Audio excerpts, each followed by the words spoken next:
policy was targeted at benefiting the interest of those at the top echelon of the society against the majority of the people.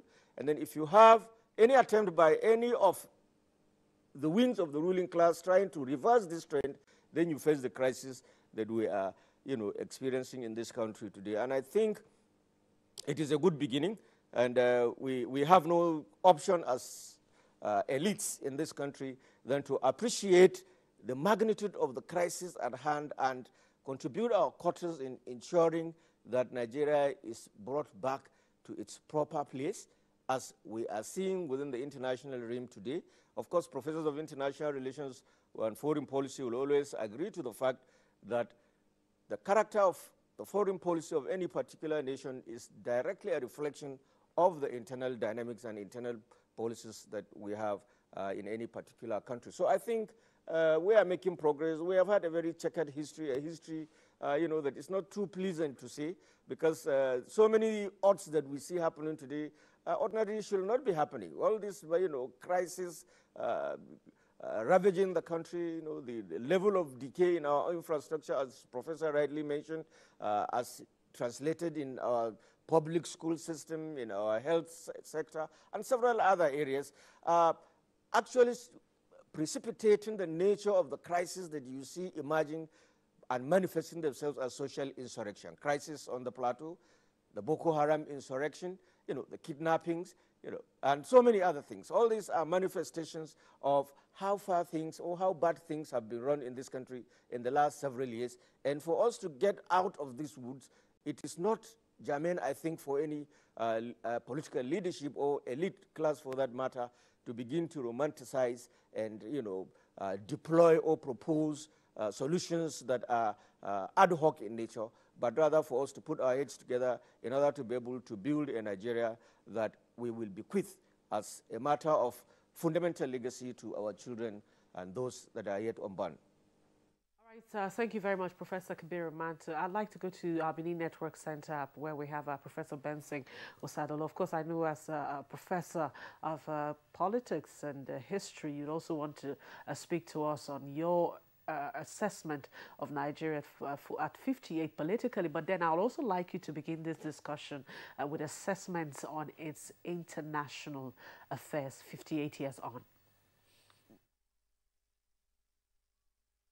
Thank you so much. In 1960, when Nigeria attained independence, the nation was hailed by the rest of the world as the giant of Africa, because of its enormous human, national, and natural resources. 58 years after that, Nigeria is the story of a crippled giant. What has gone wrong over the past 58 years? And how is the rest of the world looking at Nigeria? For me, the issue is that our leadership since 1960, they have not shown serious commitment to nation building and state building in Nigeria. From 1960 to 1966, from one crisis to another, then a civil war, then the post-civil war, then military intervention, then crisis upon crisis, then, of course, finally, we have the Fourth Republic. Even now, if you look at the politics of Nigeria in the Fourth Republic, people, the rest of the world, they're already worried about the future political development of Nigeria. They are worried because, first, can the economy of this country at this time sustain this kind of politics?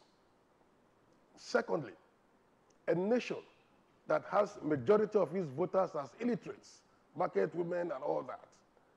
You have over 90 political parties. I don't know whether that makes sense to the rest of the world. But for us in Nigeria, we don't seem to realize that nation building is all about development and integration. Political development, economic development, social development, etc. And then we look at the issues of our state building. Many of us also try to confuse state building with nation building. State building is about the development of our state institutions, the institutions of governance. In which case, for example, you find that since 1960 up to today, there is demonstrable evidence of weak institutions in Nigeria. We have more powerful individuals in this country than institutions. And that is why the executive, the parliament, or the judiciary, they are so weak. And when it comes to understanding the role these institutions are supposed to play in nation building, many Nigerians fail in that assessment. Now, looking at the way the world is looking at our country, Nigeria. First of all, about 1984-85, Nigeria talked about 3 concentric circles in terms of its relationship with the rest of the world: immediate neighbors, Africa, and the rest of the world. Today, Nigeria as a country is emphasizing the promotion and protection of its national interest.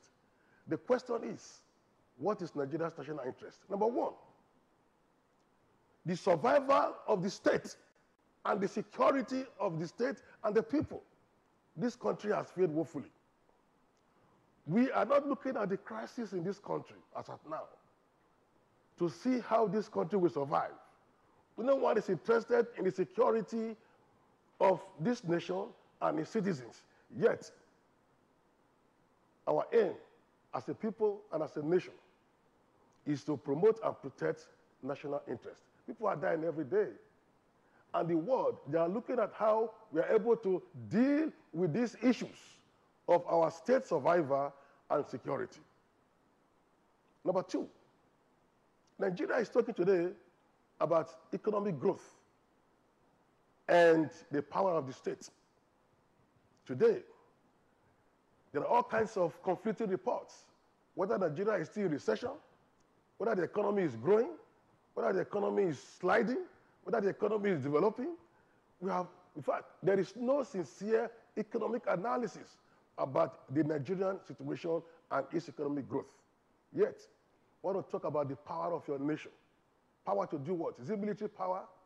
The power that does not have the capacity to produce even military wares, hardwares. When you display war planes, these are imported planes. These are manufactured by nations of the world. What capacity do you have for production that the world will look up to you and say, yes, this is what you have done? Of course, the third aspect, because of time, we're looking at the promotion of international cooperation with other nations. What comes to mind here, it's, Nigeria is quick to say, we have bilateral relations with Britain, with the United States, with Germany, or this other country to discuss security issues and cooperation on counter-terrorism. Now, Nigeria, in these bilateral relations, is failing woefully in sharing intelligence with the international intelligence community. This is because... all right, Professor Sadolor, joining us from our Benin Network studio. Sorry, we're having to go over to Atlanta, where we've been joined by Ambassador Shola Enikanlaye, who is the former permanent secretary and Minister of Foreign Affairs. He's been, of course, on. Just before we lose him, via the Skype connection, let's quickly go back to him. We'll come back to both your good selves and the other guests subsequently.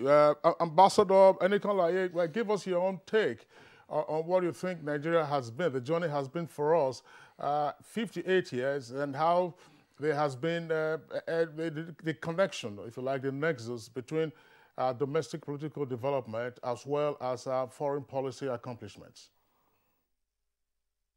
Thank you so very much for this opportunity, and good morning, Nigeria. I think from 1960 to the present, it is our assessment that Nigeria has not fared too badly, especially in the sphere of foreign policy. But as my co-panelists have stated, there is a strong link between domestic policy, the domestic environment, and foreign policy. So when you have a vibrant, stable domestic environment, that is projected in the sphere of foreign policy. Then when you go back to 1960, when Nigeria was admitted to the United Nations on the 7th of October, some of the fundamental principles guiding Nigerian foreign policy were laid out by the Prime Minister. Principles such as sovereign equality of nations, non-interference in internal affairs of nations, etc., all of which were, of course, part and parcel of the United Nations Charter. We have been fairly consistent in espousing these principles. Of course, so change depending on the particular government and regime in power. And in the first few years of post-independence period, of course, Nigerian foreign policy, which should have been anchored on non-aligned policy, was largely aligned to the extent that when the party won, the MPC won election in Nigeria, and then the Conservative had won in Britain, there was that assertion that just like they have won in England, they have also won in Nigeria. But the Civil War and the military coup before it altered that orientation of Nigerian foreign policy towards a truly more aligned posture as we had to look to other parts of the world, particularly the Soviet Union and other countries in Africa, such as Egypt, to diversify our sources of arms with which we prosecuted the Civil War.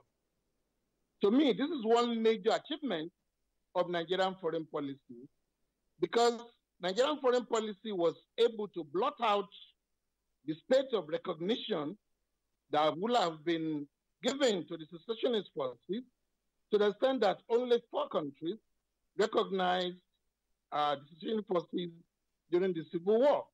This was, a result of the adroit diplomacy on the part of the Nigerian government. And then thereafter, of course, in my view, the military intervention in the politics of our country has proven to me to be more devastating than anything else. Because if you look at the development experience of countries, the so-called Asian tigers, the period in which they recorded the highest level of growth and development and transformation in their societies was conterminous with the period of, pardon my language, military dictatorship in those countries. You have development in all of those countries, in Singapore, in Hong Kong, in Indonesia, in Malaysia. There was stable, focused, strong government backed by an equally fully mobilized citizenry. And that was how the transformation of those countries, took place. Whereas in Nigeria, what we had was a military regime that, in my view, was anti-development. I was not able to build the kind of consensus that was required, just like my colleague there had just said, in terms of nation building. We succeeded in building the state rather than promoting the collective sense of all of us belonging to Nigeria, which is part of the problem that we still have to battle up to this day. Again, if you look at the various sectors of Nigerian society and economy, not much progress has been made against the kind of resources and potential that we had at independence.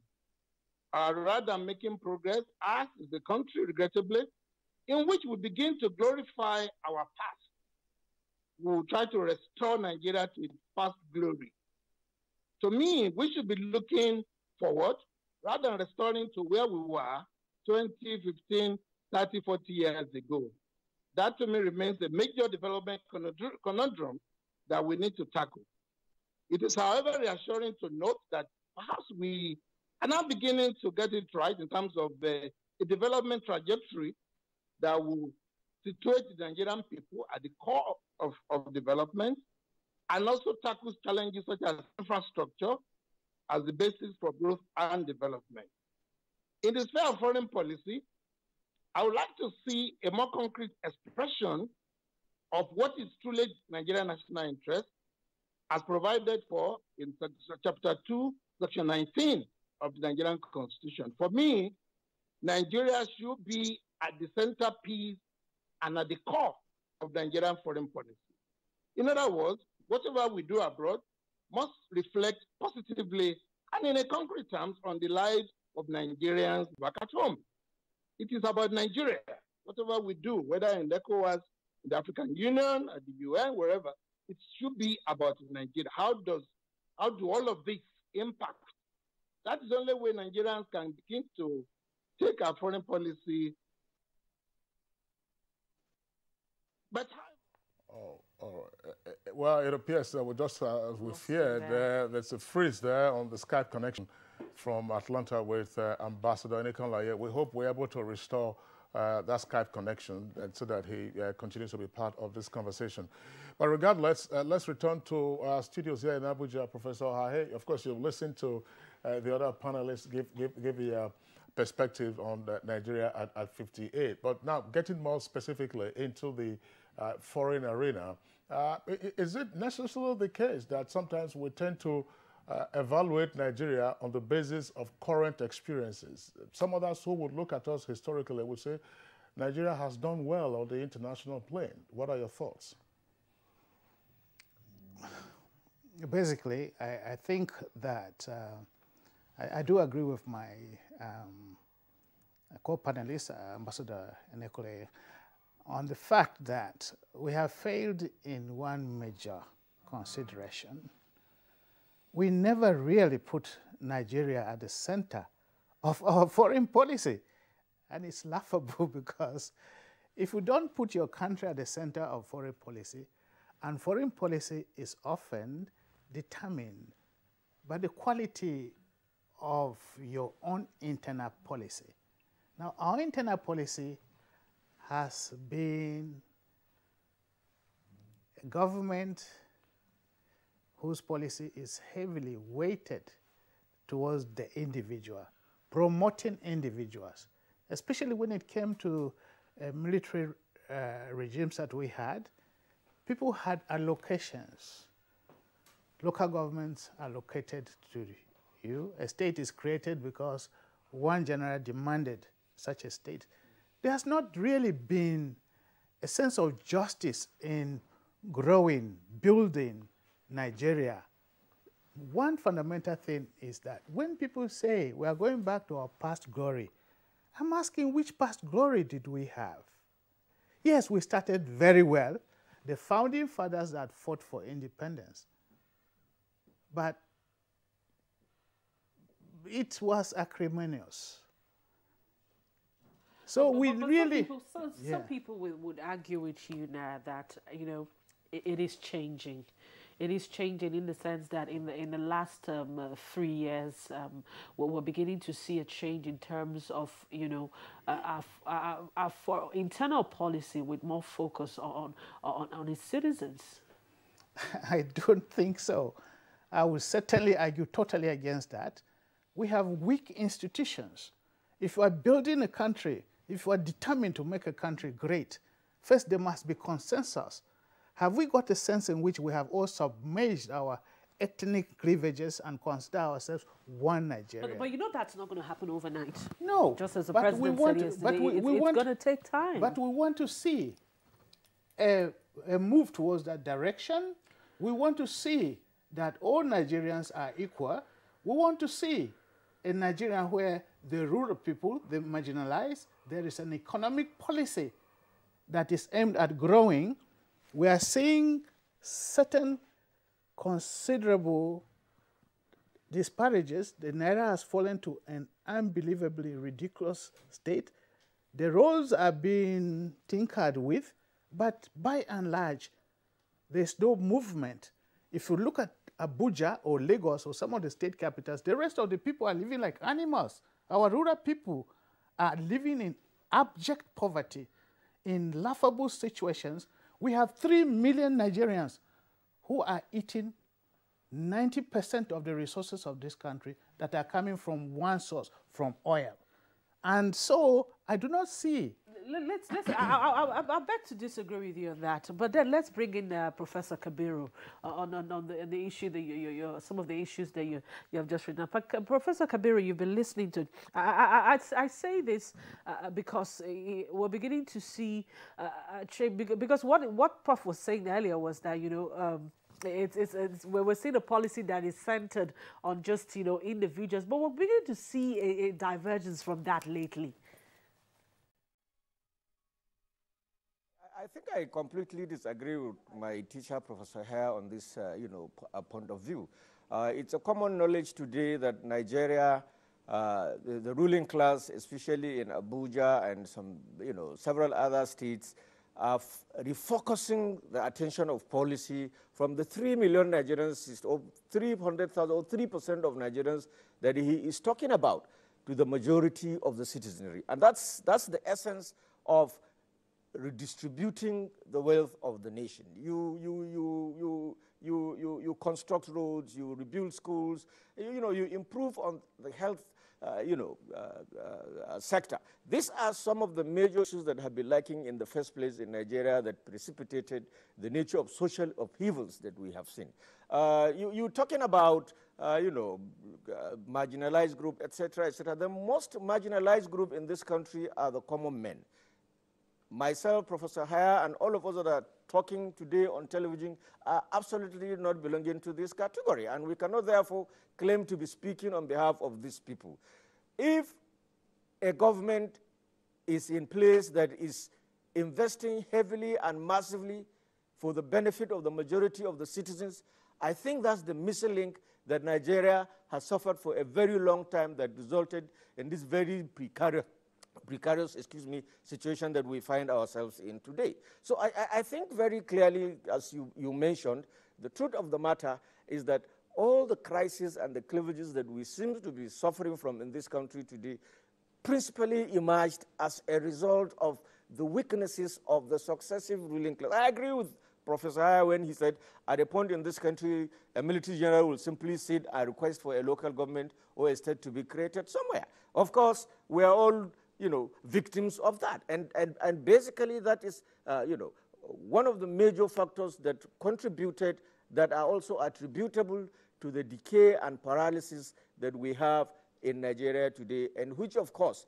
it's so easy to destroy, Professor, you know that very well, than to begin a process of reconstruction. I think what we need to do as a people at 58 is to properly guide our respective citizens into understanding the level of decay that we are in, the level of dilapidation and problems that Nigeria is suffering from, and encourage the state or make the state focus very appropriately in addressing these issues as the solution to the endemic crisis that Nigeria is facing. Take some states in this country, take Zamfara State, for instance, where up to this moment, as at the last count, when the federal unity schools were being, when the portal for the unity schools were being accessed by pupils across this country, Zamfara State had only 28. For God's sake, we had more than 70 unity schools in this country, and the whole state cannot secure admission of 28 pupils in a particular state, when states like Lagos were already facing a glut of over 28,000 pupils trying to secure access into the schools. So these are some of the crises, and the problem of Zamfara is the problem of Lagos, is the problem of, and that's why some of the major crisis that we see as a nation that is, bedeviling us today is the failure of the elite to properly comprehend the nature of the crisis and how gigantic and how destructive this crisis can be for all of us,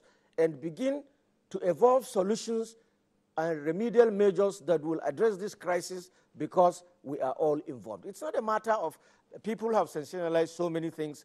Farmers' hardest crisis.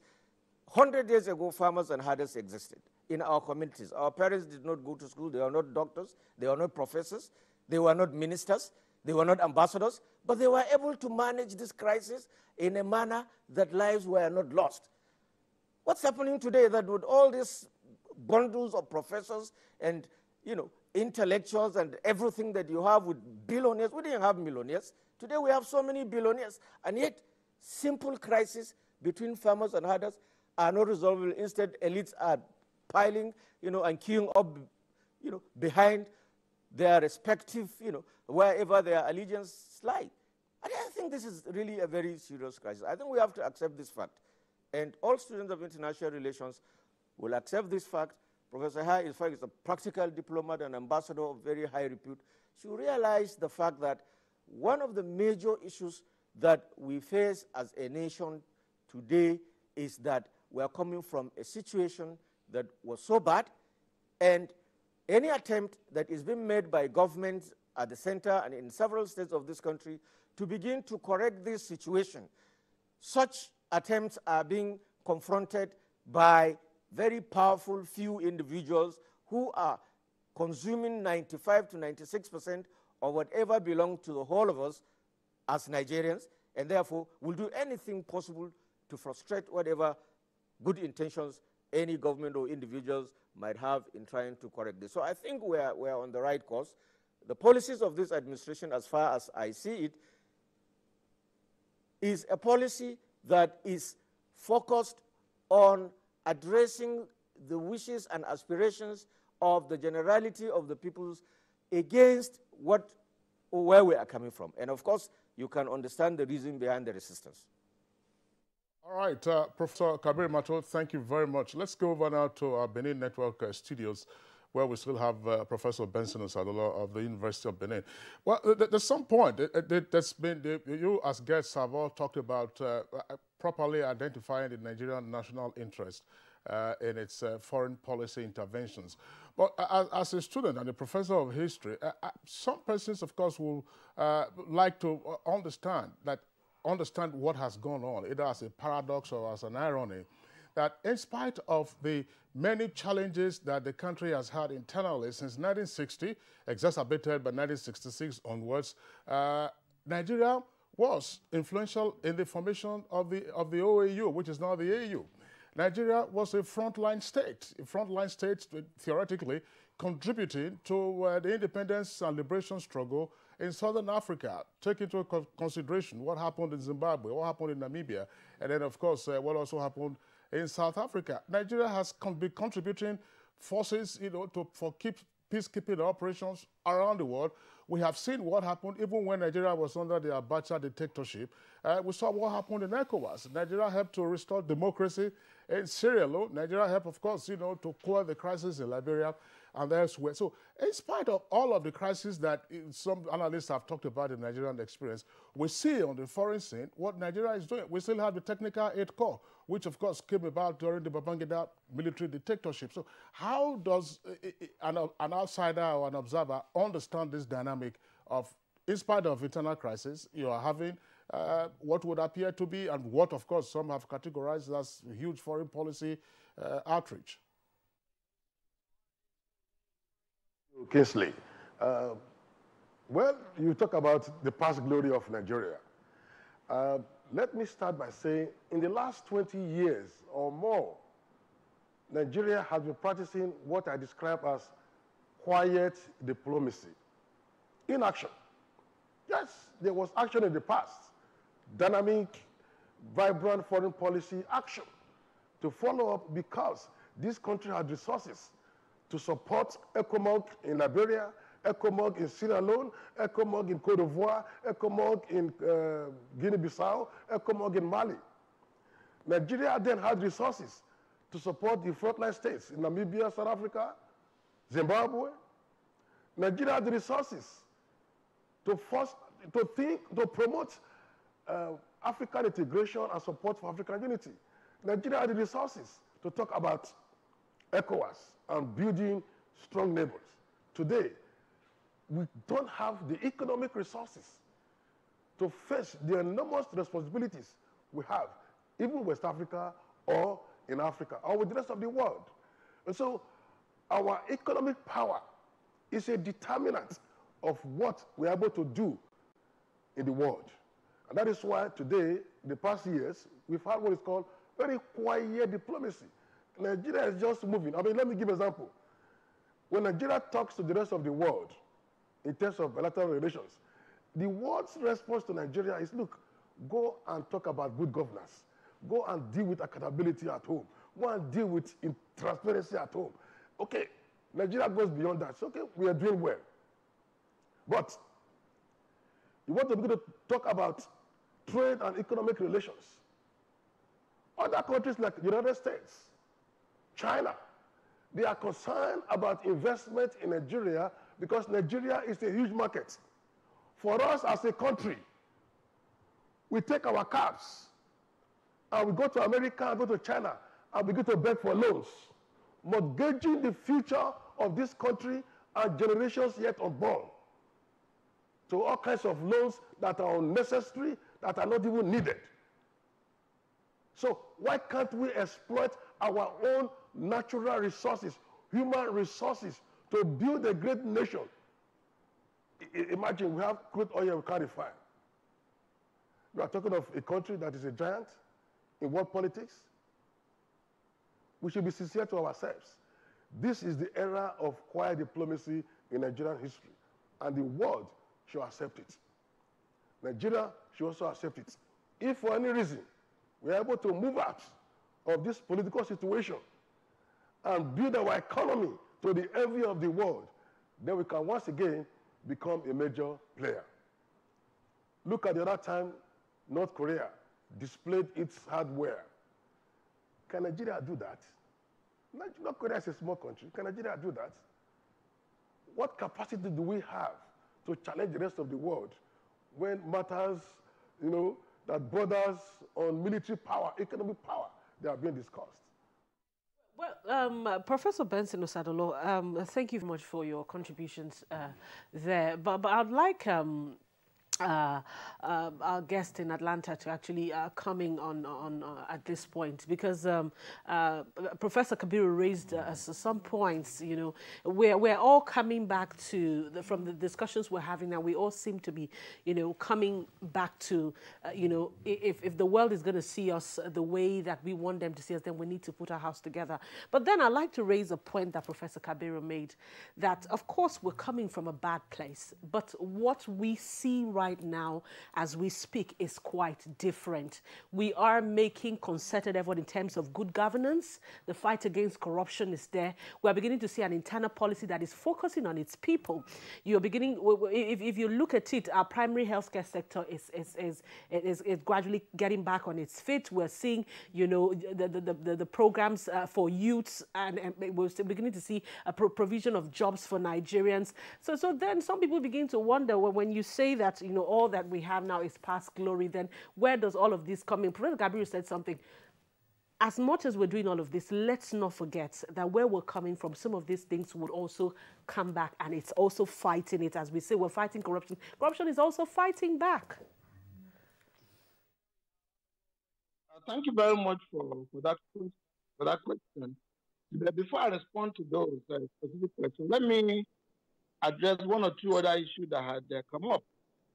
First, one of the major problems, in my view, is elite rivalry in our country. There's so much rivalry within the elite, such that they use some of the primordial sentiments to further divide us, such as religion, such as ethnicity, etc.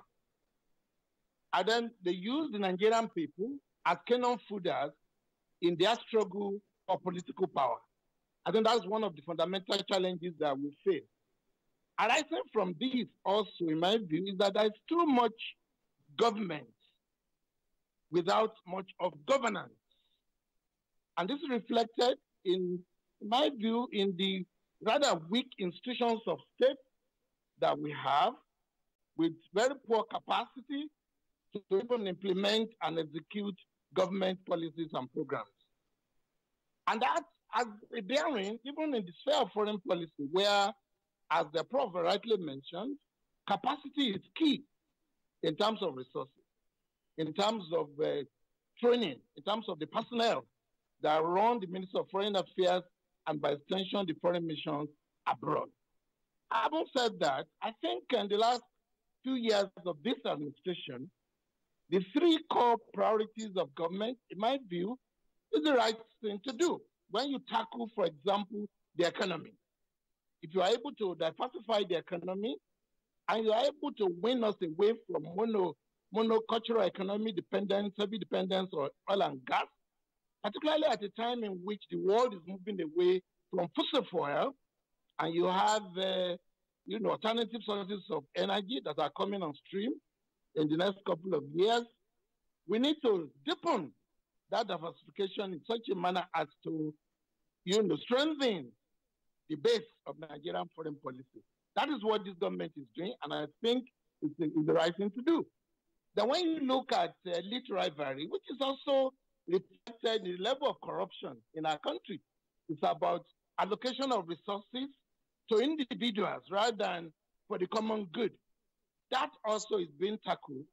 This is a huge challenge. Corruption is not an easy thing to tackle. All over the world, this exists, which is why we need to strengthen our constitution, our institutions. We need to tackle corruption from a preventive point of view by ensuring that opportunities to extort and steal in institutions of governance, even in the private sector, are minimized. And then arising from this is also enforcement of our laws, enforcement of our regulations, implementation of decisions to ensure that what is agreed is done. You don't begin a project and it drags on and on and on and on. You don't see the end of it. So that is also one area in which I think this government is trying its best under very difficult circumstances. And finally, security. Security is key. And one of the things that I had arisen in my view is that we have not tried to identify the external components sufficiently well of all of these programs. Security, whether it is Boko Haram, terrorism, whether it is herdsmen, conflict, etc., there are external dimensions to this crisis, which I think we need to really sit down, identify, and see how we could tackle them. And that brings me to the final point, which is by way of emphasis. I think we Nigerians, we need to recognize the salience of foreign policy in what we do at home. In my view, sometimes we do not factor this into the equation. And it's reflected in poor funding, the situation of the Minister of Foreign Affairs, where missions, and of course that had also been addressed likely in the last in the last 1 year or two. But this has to be sustained. We shouldn't just resort to mere ad hoc arrangement of funding. It has to be a sustained. Accountability has to be enforced so that you could have a more vibrant foreign policy machinery that delivers on the national interest of Nigeria abroad. Ambassador Enikola is still with you via Skype.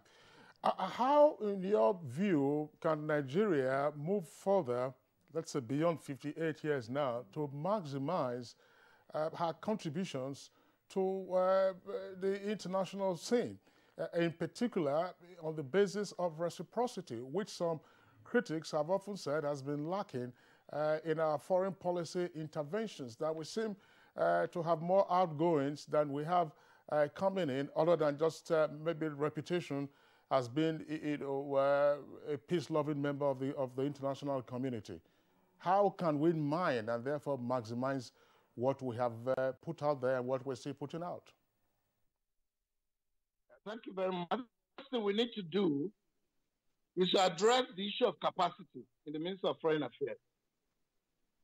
We need training. We need to build the ministry as an institution in such a manner that it can better deliver on foreign policy formulation and implementation. Of course, I realize that the ministry is an arm of the executive, and therefore we are instruments of policy and not necessarily its master. But the Ministry of Foreign Affairs needs to be taken on board a lot more seriously, because we have the outreach. We are represented in over almost 110 or more countries abroad. So whatever is going on in terms of global best practices, the ministry is in the best position to gather these, analyze them, and then make it available to government. Secondly, there must be a way in which we can better reflect on the needs of Nigerians in terms of foreign policy. For instance, there are challenges, like you rightly mentioned in your introductory remark. The Afrophobic attack against Nigerians in South Africa is still ongoing. We need to do a lot more of engagement. We need to raise awareness about, our role in Southern Africa. You recall that we were a frontline state. Most of the people in Southern Africa do not even know. They're not aware of the role Nigeria played. So we need to raise awareness and build that groundswell of opinion in support of Nigerian foreign policy exertions. And then the Minister of Foreign Affairs also must try and deliver a lot more on other components, such as the attraction of foreign direct investment, attraction of modern technology, etc. But you can only do that when officers are sufficiently trained, they are sufficiently motivated, they are sufficiently trained in issues of multilateral trade negotiations, so that they can compete with their counterparts in other parts of the world. In my view, that's yet to really to take place. So those are the things that we need to do to ensure that we maximize the benefits of our engagement. And finally, it's bear repeating that government will need to devote more resources. In a situation where less than 1% of Nigeria's budget or GDP is devoted to foreign affairs, compared to other countries such as South Africa, Egypt, cannot deliver on the kind of gargantuan task expected of the Minister of Foreign Affairs. This needs to be revisited, and Ministry must, of course, complement that by ensuring that there's accountability in resource management and that we give value for money. Thank you very much, Ambassador Shola Nikolai. Thank you very much for your contributions. We'll take a short break now, and when we come back, we'll continue the conversation. Nigerians. Suicide bombers are not spirits. They are not ghosts. They are human beings like you and me. They live amongst us. They are your neighbors. They are your friends today, but terrorists tomorrow. So you must know your neighbor now. Security begins with you and me. Know your neighbor. Be vigilant. Be security conscious. Report suspicious persons, objects, and movements to the police and other security agencies. The security of our nation is a duty for you and me. If you see something, say something. Nigeria, unite against terrorism. This message is brought to you by the Federal Ministry of Information and Culture. Oh boy, climb this thing now. Not be only to connect lights. Come you and yourself now. Now wow. Oh boy, calm down now. Oga Kasali electrician, who would they look for with this? Oh. Oga Kasali, come help us fix this wire now. Sorry. I no longer carry out illegal connection. It puts the lives of people at risk and can cause fire outbreak and disrupt power supply. I will never be part of anything that has to do with this any longer because change begins with me.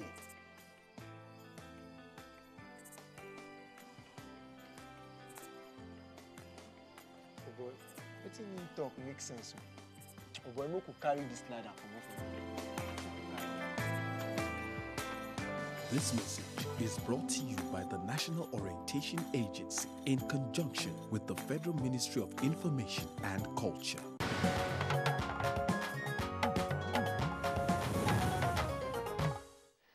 All right, welcome back, and it's still Good Morning Nigeria, reaching you on the network service of the Nigerian Television Authority. We have some tweets which we'll quickly take before we go back to our guest. Femi Joel has this tweet: I'm less than Nigeria in age, but from my own view, it's like our leaders always had issues with the colonial masters that are currently making the economy pay at all costs. Exactly what does it mean? I'm sure. Is it still tied to neo-colonialism and so on and so forth? Okay. And this one from Sunny Michael Omakoji says, whether we like it or not, Professor Sadolo has spoken the minds of Nigerians. It is glaring that there is a paradigm shift between the ideology of our founding fathers and Nigeria today's leaders. Greed, individualism, lack of capacity are all factors affecting Nigeria's growth today. And this is from Arisha Monday.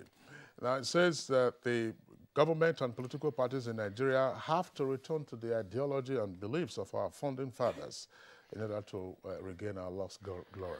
And Mokbola Obab says the ideals of our founding fathers have overly been jettisoned. There's a need for us to go back to the basics.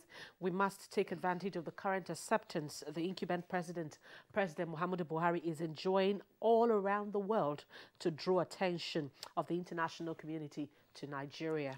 Olowokere Olajide has this tweet. Now, ever since independence, our leaders failed to heal the old wound inflicted on certain people, either by the sin they committed or otherwise. And this one is from MK Ibrahim. It says, the foundation of Nigeria's foreign policy were the four principles enunciated by Tafawa Balewa in his maiden statement at the UN in October 1960. We kept deterring, neither built on these principles nor come up with policies to promote our complex national interests. All right, those are some of the tweets we will take in the meantime. Let's return to Professor Hahe with us here in the studios. You were Nigeria's ambassador to Canada, also Nigeria's ambassador to Mexico. You've also been a minister. There are some points that have been raised in the course of this conversation by all four guests, including your good self, Professor Hahe. Professor Sadolo was talking about the fact that the country continues to have challenges with building institutions rather than strong men. And then Ambassador Enekon Laye talks about the fact that Ministry of Foreign Affairs officials will require training and constant training. This is my question. One point that has often been raised is as follows, that yes, Nigerian missions, and Nigerian diplomats in general, put in a lot of hard work. They have all kinds of bilateral and multilateral agreements, some of them, of course, providing challenges with regard to implementation.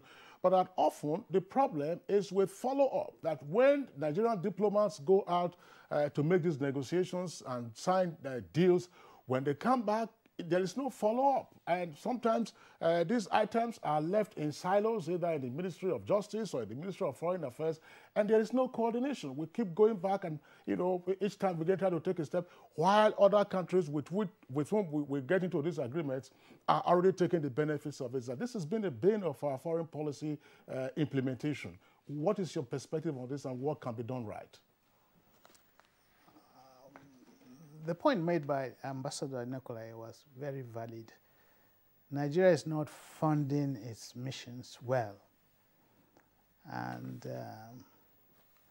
foreign policy is expensive, but also it's necessary. The way the rest of the country, the nations of the world perceive us determines how we relate with them. And if they feel, for instance, that we are not qualified, like there's no reason why Nigeria should not have been elected to the Security Council to represent Africa. But everywhere you will see certain countries outperforming Nigerian diplomats, not because they are better trained, but because they are better equipped to handle bilateral relations and also to have their presence felt in the host countries. Because an ambassador is the sovereignty, represents his country so much that the nuances of his relationship with his own people, for instance, a Nigerian ambassador should be able to bring a consensus of Nigerians living in his host community to impact on that very country to look positively at Nigeria. And at the same time, should have a robust presence.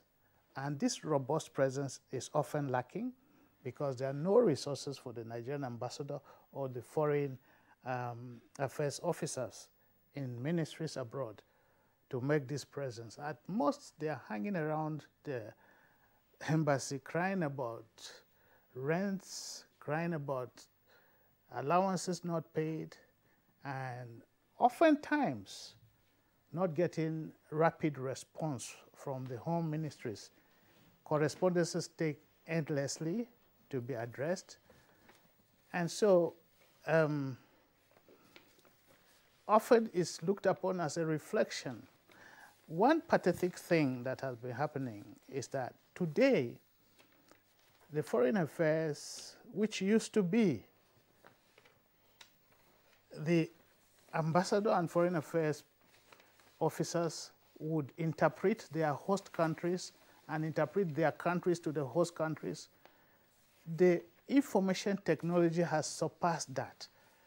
So you are in a foreign country where if 2 people die in a country, you are opening a condolence register to go to that country and sign because 2 people were killed.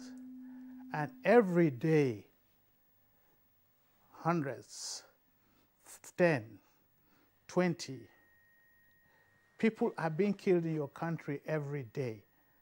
How do you interpret that? So largely, the efficacy of our foreign missions will be dependent on how we've got Nigeria working properly. And to get Nigeria working properly, we need to get the institutions not to be personalized by people who are occupying power today, but the institutions should be for Nigeria. Then we begin to see justice. And when we have justice, we can get peace. In this country, we have offended one another. We need to heal, we need to reconcile, we need to forgive one another and build a consensus, first and foremost, to become a country, to be identified as Nigerians. One of the sad reflections of our foreign missions abroad is having to deal with the different ethnic associations that are operating in full blast in our foreign countries, where our host countries, because if you have a national day, there's a particular response. If you are invited to an ethnic association, there's a different response. And so if you have a country where a particular ethnic group is in dominance, their ethnicity becomes a major determinant of their loyalty. All right, Professor Guy, would like to thank you very much for your contributions this morning on the program. But very quickly, I'd like to go to Professor Kabiri, who is in Kaduna Network Center. Professor Gary, very briefly, I'd like you to take it up from a tweet sent in by Omogbola Obabs. He says there's a need for us to take advantage of the current acceptance that the incumbent President Muhammadu Buhari, is enjoying all over the world to draw attention of the international community to Nigeria. How do we begin to develop on this? It's very glaring that wherever the president went, the rest of the world will continue to show reception and accept to the fact that for the first time in many years, Nigeria is having a kind of leadership that could stand the test of international measurement. And I think that's really very important. And like Professor Haye was saying, it's very important for us to build institutions, but institutions are built by great men. The failure of the institution, or inability to have institutions in this country is responsible for the fact that you have very strong men now. And I think one of the advantages that Nigerians must take and what the government must try to do is to see that institutions are built. Look at the EFCC, for instance. The government is putting a lot of efforts to ensure that the EFCC is built on an institution. Some arms of the government, National Assembly especially, is doing everything possible to frustrate that movement. So this is the kind of thing that I think Nigerians must, clearly have a look at and have their say, so that those who try to obstruct the construction of these institutions are appropriately sanctioned and dealt with politically or through the legal processes in order to ensure that we have these institutions. These institutions do not just drop from the skies. They are built in the society. And the process of building them also is very, very tedious. And I think that's exactly the way that the government of President Buhari is going, which, of course, certain principal characters within it are doing everything possible to frustrate it. And I think that's, one good thing that people like my teacher, Professor, should take a look at. It's not like, so the global community obviously is responding and respecting the character of leadership. We don't seem to even appreciate the quality of leadership that we have in this country. But we see what happens when the president is in the United States of America.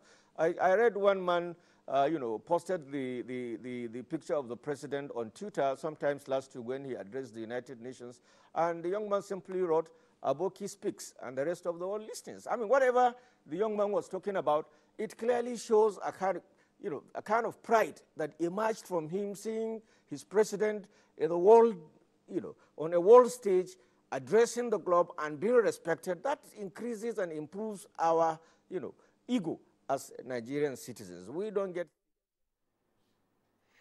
All right, thank you very much, Professor Kabiru Gaya there. It's on that note, gentlemen, we want to say a very big thank you to all of you for joining us this morning. Certainly, we're winding down on the program. But then let's start by saying a very, very, very big thank you to Professor Yowe Sehaya, who is Nigeria's High Commissioner to Canada, Ambassador to Mexico, and President African Leadership in the USA. Thank you very much for joining us on the program this morning. Pleasure.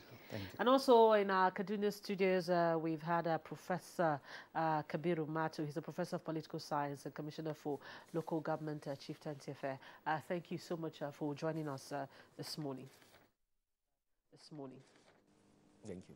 So we also would like to appreciate the other two guests who have been with us, Professor Benson Osadolo, Professor of History and International Relations at the University of Benin. He joined us from our Benin Network studios. Thanks a lot for your contributions this morning.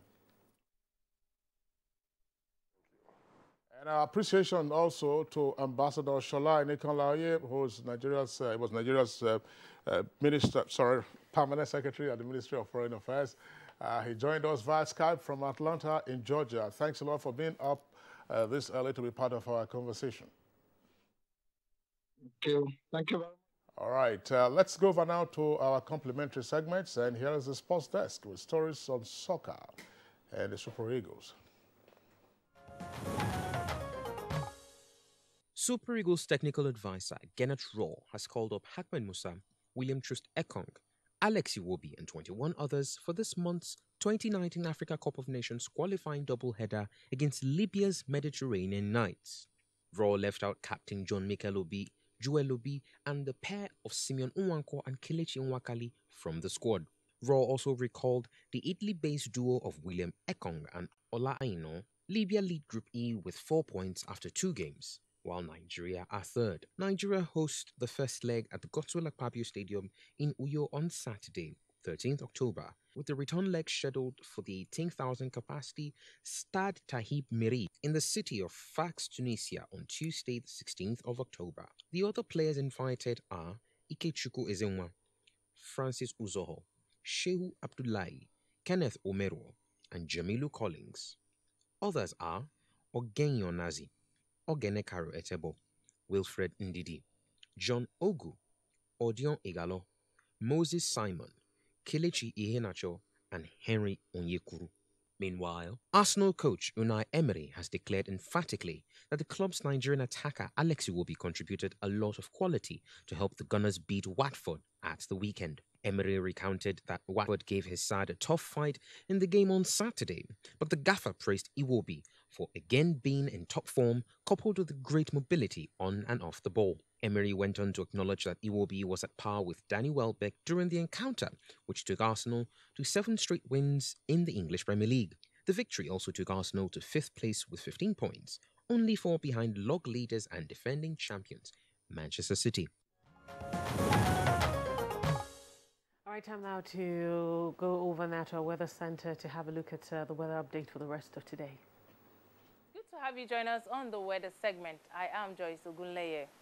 For Tuesday morning, we see prospects of rainfall activities over the coastal belt, and this is likely to extend to some parts of Owerri and Obudu axis in the morning, while the southwest inland will likely remain cloudy.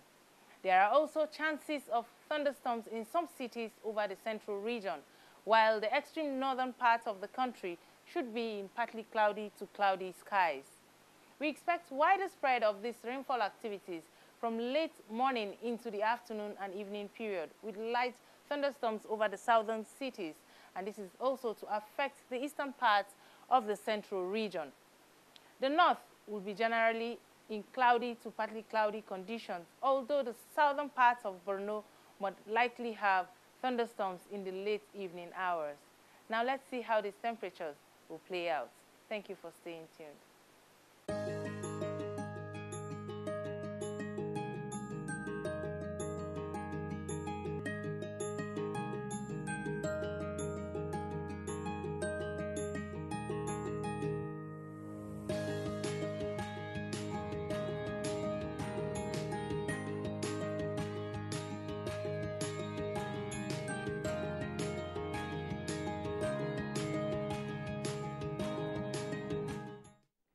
That's how it's been on Good Morning Nigeria for today. We'll be back again tomorrow morning at 7 a.m. for another edition. I'm Rhoda Anonam. Thank you so much.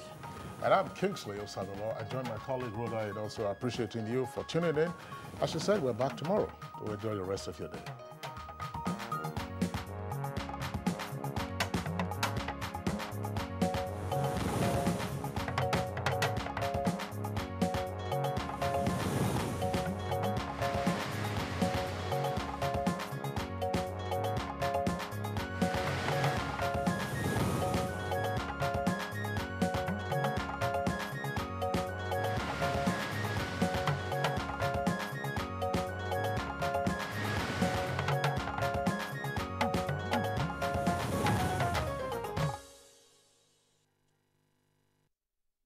Their news and information from more media sources than ever before.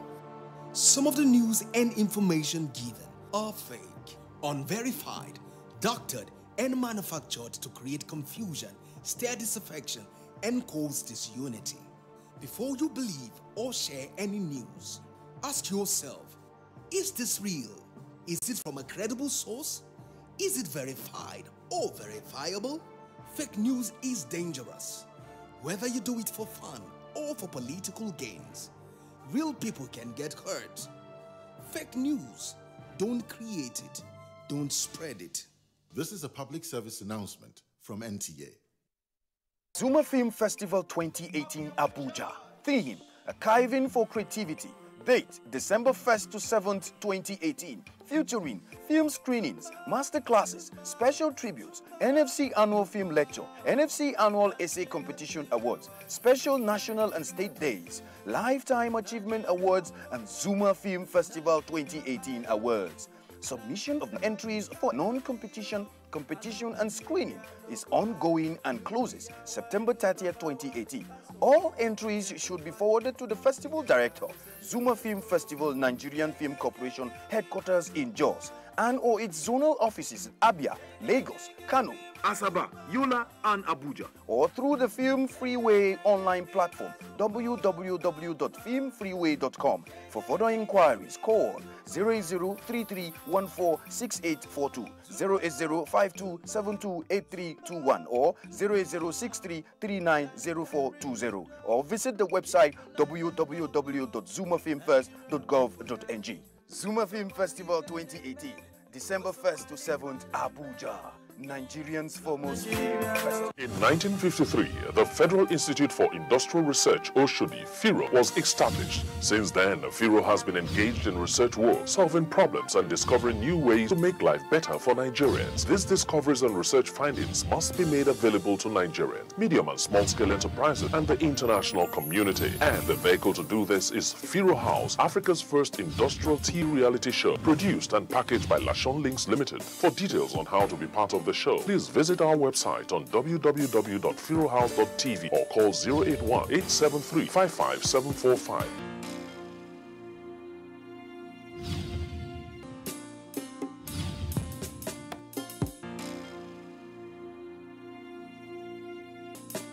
Lashon Links FIRO House, bringing Nigerian technology to your doorstep. Slavery is an evil practice abolished all over the world over 200 years ago. But today, human traffickers are selling human beings as slaves in Africa. It is your responsibility to make sure that you and the people you know do not fall into slavery. Don't believe fake promises of jobs abroad. People went to say Libya, Italy no use you when they carry me on top water. 4 days now they lock me for inside house, no food, no water. I nearly die. Now God, when me heaven and earth, now save me. If you get 1 naira for Nigeria, you get junior one, you say you no get papa, you no get mama, that make you come out. I beg go they do farm work. You better pass person when enter road. Don't accept to travel to Europe through the Sahara Desert. You may be walking into slavery. Don't be a slave. This is a public service announcement brought to you by NTA.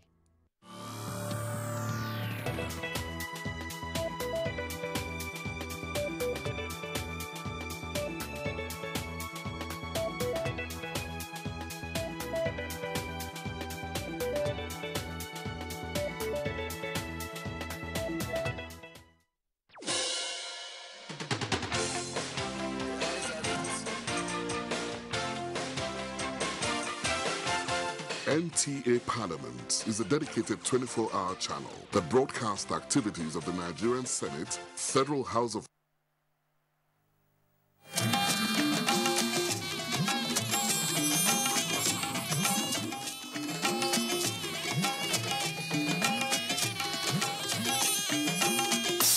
This is the network service of the NTA.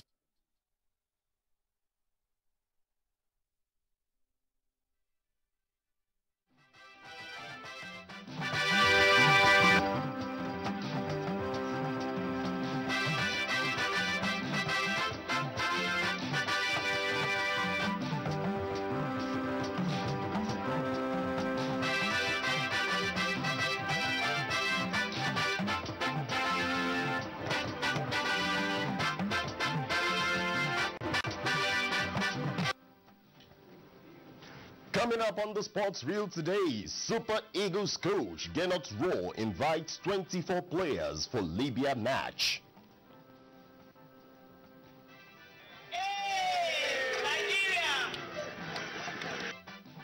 IBB International Golf and Country Club Abuja celebrates Nigeria at 58. It's taking it because it helps us groom the kids for the mini cricket. And cricket coaches return to class for development and coaching techniques.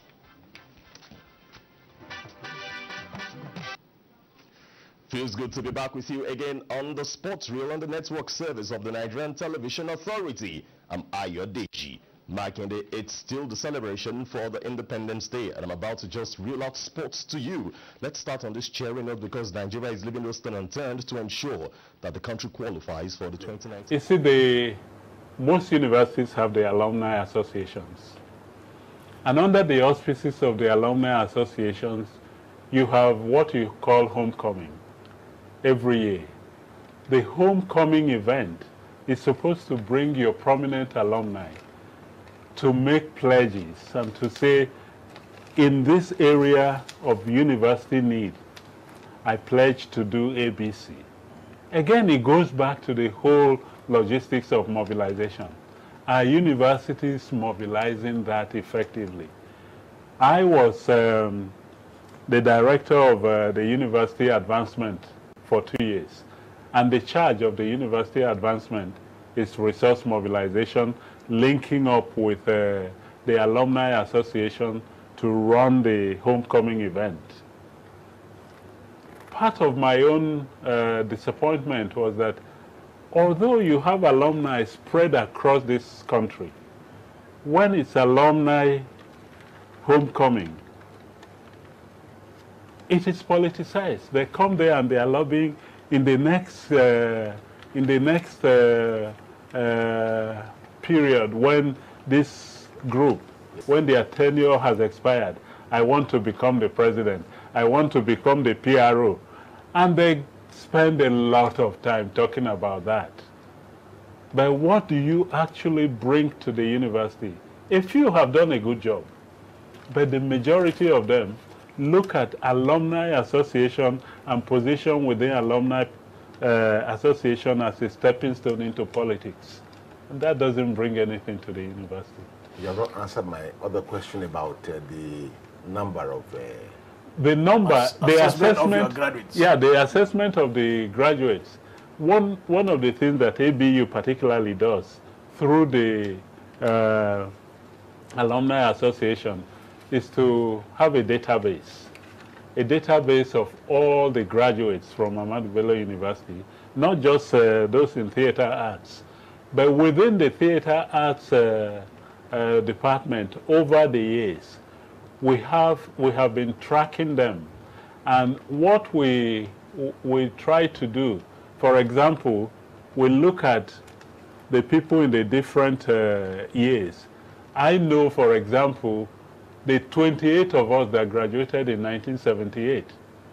I know where every single one of us is, except those who have died. And when there is time for the homecoming, I can tell the department, this person is this place, this is this place, this is this place. So we use our students to track. And that way, several of them have come back to the department to say, I'll do this. For example, the Drama Village, which was built in 1975-76, became very dilapidated.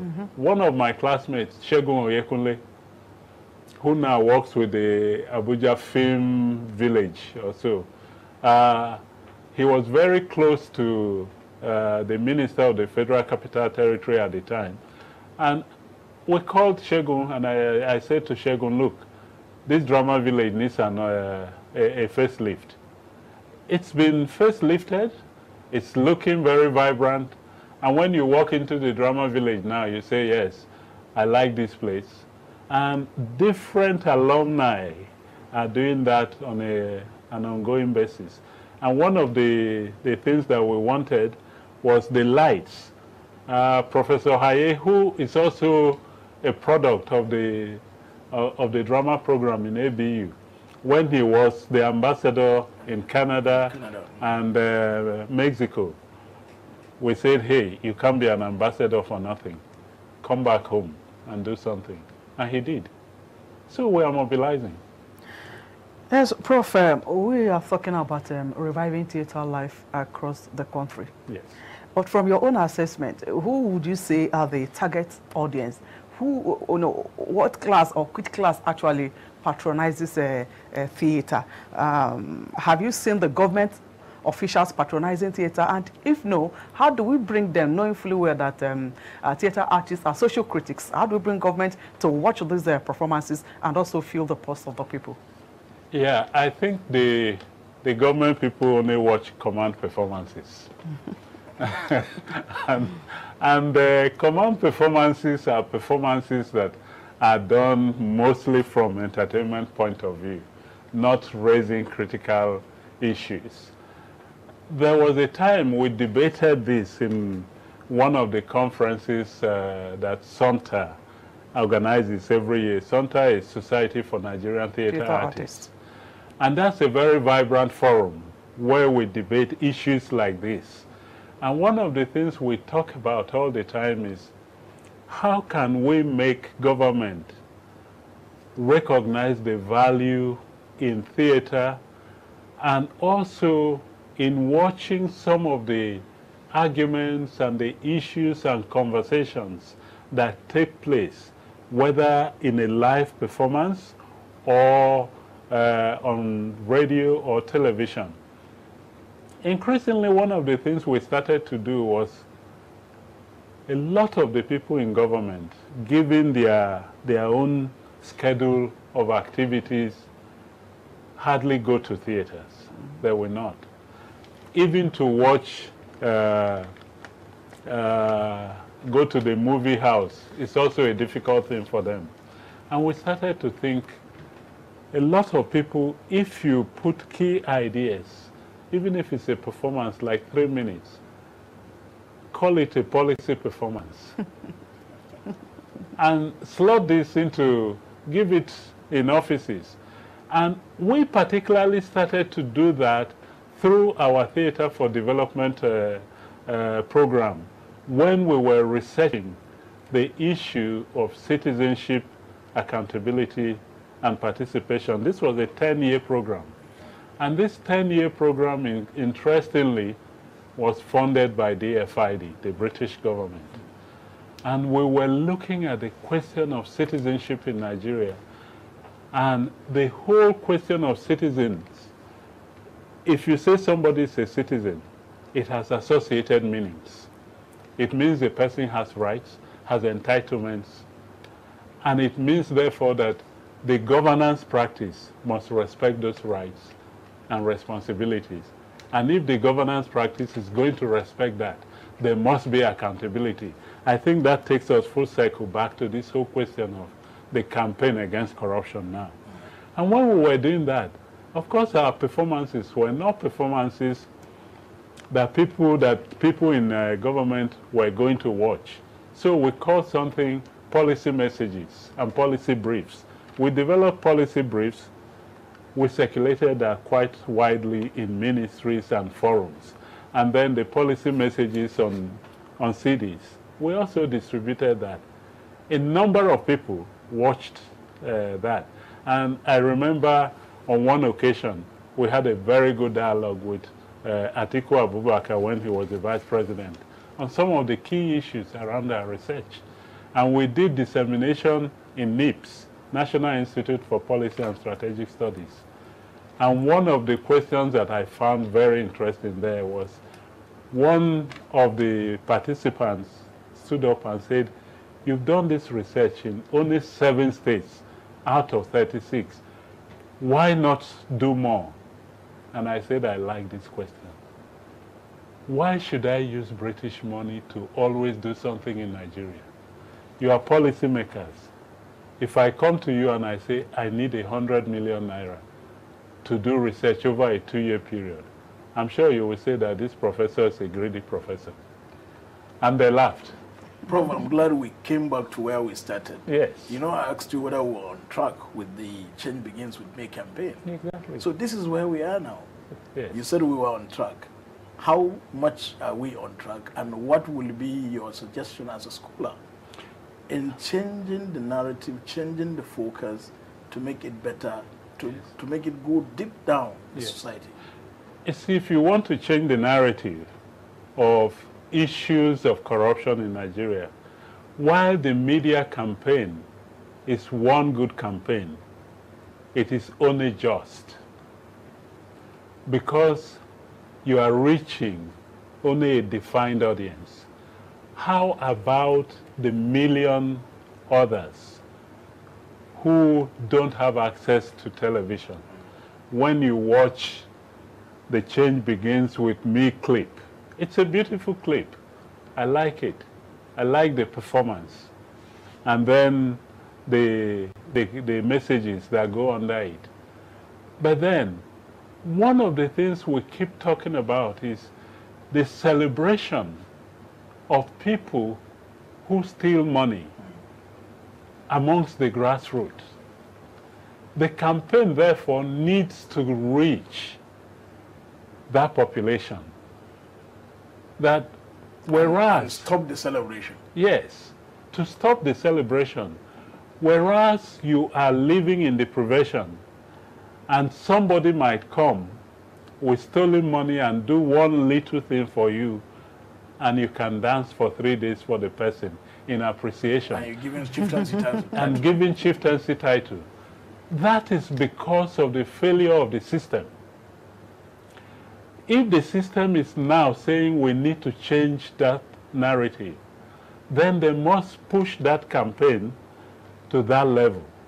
As a professor now, how will you begin to engage policymakers, in this case, the Ministry of Information and Culture, for example? Yeah, I think the ministry put across these suggestions. Yeah, the Ministry of Information and Culture, for example, already has, if you like, the arts and culture. And I think that's a very vibrant entity within the ministry that can do so much. is it not possible, if I had the opportunity to talk with the minister, I would say beyond the yearly festivals, because the National Council for Arts and Culture is a coordinating unit for the arts and culture departments in all the states. And every state in this country has arts and culture. What are they doing? And I think it is therefore about time to have a round table to discuss what the different states need to do. Of course, there should be a national agenda, but that national agenda can be domesticated at the state levels. And it becomes the responsibility of each state to go deeper into communities. The mechanics of doing it may not simply be the people who are employed in the Arts Council. They can engage in a very robust scheme of training and growing different groups of performers from different local governments. And so it spreads to that level. I think we have the skills, but that skill has not yet been tapped and multiplied and cascaded to make effect. Okay, yeah. Prof, every successive government comes with this rhetorics that beyond oil, we can generate revenue through tourism. And we know that the only thriving tourism product we have now is culture. But when you... Nigeria won't go far with its tourist industry, because the tourism is in two parts. Tourism is not simply about people coming from other countries. It's also within. But what it means is that you are going to encourage mobility. People moving from place to place, to see things, to invest in things, to buy things. That's how you will generate income. But at the moment, the mobility, even within Nigeria, is very difficult. Transport problems, security problems. If you do a mapping of all the tourist sites and interests scattered across this country, and every once in a while I see it on television, you see a lot of falls in different parts of Nigeria. But I'm not going to go and just start watch any fall where the structures around the fall have not been secured. You will slip into that fall and you drown. And that has happened to a few people that I know. And I think, therefore, that the rhetorics of tourism has remained on recognizing the potential, because we have it. Mm-hmm. But to invest in that potential is what is yet to be done. Okay. Well, the issue, as always, will be funding. You gave insight as to how you mobilized funds for the university or for the tertiary institution. How do you think government can also mobilize funds? Because, I mean, funds are really limited, the ones coming to government, that is. Yeah. If you're talking about tourism, I think tourism actually is a self-sustaining industry. And the self-sustaining industry means that you must, in the first instance, invest in it. Mm-hmm. So that first cohort of funds must come from government. It's after you have done that first tranche of funding and laid the background well, then it will generate income for you. But if you're saying, I need money to develop it, to start with, it's a non-starter. I want you to address the realism and drama in dramatic arts. Yes. How do we merge it to bring about behavioral change? I think drama is a wonderful platform to instigate behavior change in a lot of the population. First of all, the realism you talk about is what we are experiencing and how that makes it difficult to change attitudes. And what we're experiencing is to do with the hardships. One, the hardship Two, the challenges in different places.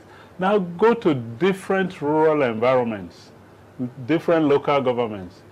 The facilities that you know should be there, let's say hospitals, schools. I mean, this is 2017, and a lot of children of school-going age are still sitting under trees. In 2017, in Nigeria, sitting under trees, or roofs are blown off and nobody is fixing that. And of course, we always go back to saying it is because there is no fund. But I always insist that it's a management issue. Do we prioritize? And I had an occasion to talk with a politician friend once, and we were discussing generally, and I think it took us to the whole question of issues of infrastructures and all of that. And I said to him, you are a politician.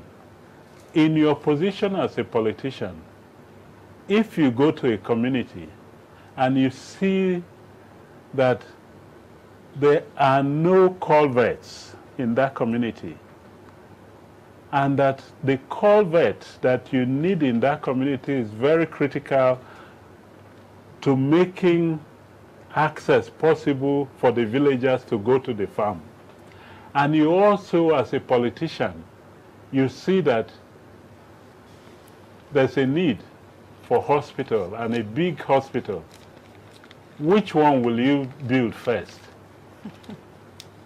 And he looked at me and he smiled. He said, Prof, why are you asking me? I said, no, answer me now. He said, but I'll build that very big hospital. I said, do you know why you are going to build a big hospital? Because you will give big contract and you will have your share. The culvert that will take people to the farm to grow crops and have market access and also to eat. You won't do it because there's no money in it. And that's a question of priority.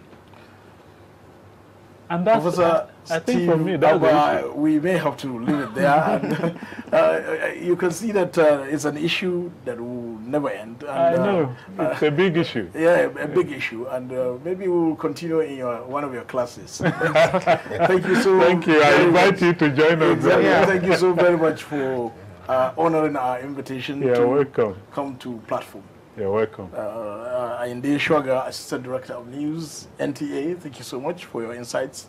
Of course, Dr. Bridget Onoche, you've shown the scholar in you, the journalist in you, and the arts enthusiast. Thank you so much. I'm grateful. Platform had in the past 50 minutes interrogated the approaches to the study and the interplay between the classroom and the field, including explained the role of theatre in national development.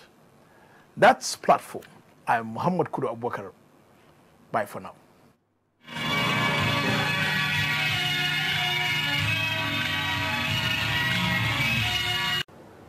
There's always need to review any curriculum in any university or any academic institution. As a matter of fact, if you want your knowledge to grow, I would suggest that every 5 years you must review your curriculum. The curriculum of theater arts programs in Nigerian universities were derived mostly from the British system, because when the University of Ibadan started first with the theater program, that was where theater started first. It was under the auspices of the British government. And that's how it grew. And in the process of theater multiplying in different Nigerian institutions, we were borrowing those classical models of theater studies. The difference, however, is the Ahmadu Bello University program, because when it started in 1975, it started with a totally different orientation. And that orientation was, how do we begin a drama program that speaks to the environment where it is located, that speaks to the issues in the nation. And if you go to Ahmadu Bello University and look at the drama village, it begins with the fiscal structure. That fiscal structure of the drama village takes the architectural form of the typical northern environment. And therefore, situated within that, we started to think about how with theater, although it will respect and learn from the usual British American type, yet it needs to be domesticated to the Nigerian environment. And that's where in Ahmadu Bello University we have programs like the Samaru Project, Community Theater, and eventually Theater for Development, which related directly to the issues of concern to ordinary citizens, researched those issues before performing. And sometimes the performance was not within Ahmadu Bello University. It was in Samaru village or further afield. And therefore, you're looking at a drama program that has not consigned itself to just university environment and thinking. What informs the thinking is, what do I see outside? What do Nigerians expect of academic practice? And then the whole issue of town and gown came into force.